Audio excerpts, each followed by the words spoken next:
There are a couple, guys who will hold auditions, and I've been fortunate to get a few gigs from these guys who have a short list of people they'll call for certain styles.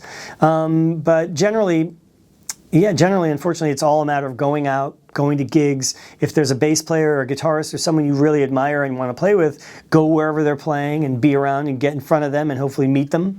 And maybe, try to set something up where you get together and play. And, there's a lot of legwork. And I also am a big fan of basically putting it out there. Tell people what you're looking to do. Hey man, I'm looking to play this kind of music. If you hear of anything, or, I think there's a way to do that tactfully, or put together your own project.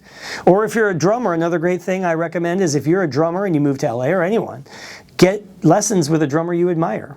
Hang out with them, spend time with them, call up, someone you dig and go on Facebook and say, hey, I'll buy you lunch, or can you, if you come to my gig, or, to pick your brain. I think that's a very smart way to get in front of them.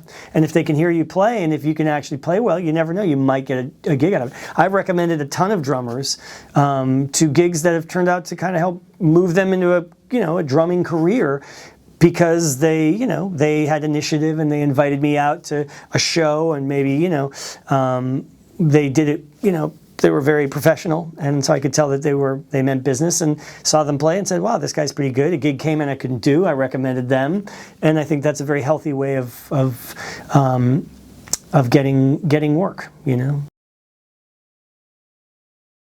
It varies, you have to go in, you have maybe 5 to 15 minutes to play 1 to 10 songs, depending on what it is, and you have to make an impression not only as a player, but also as a person, and your personality has to come out, and that's very hard for a lot of drummers, and it's very hard to navigate, to be able to break the ice, to be able to find something in common with, say, a lead singer who maybe doesn't want to be there, or is shy, and it's important to, whatever it is, to try to make some sort of a connection there.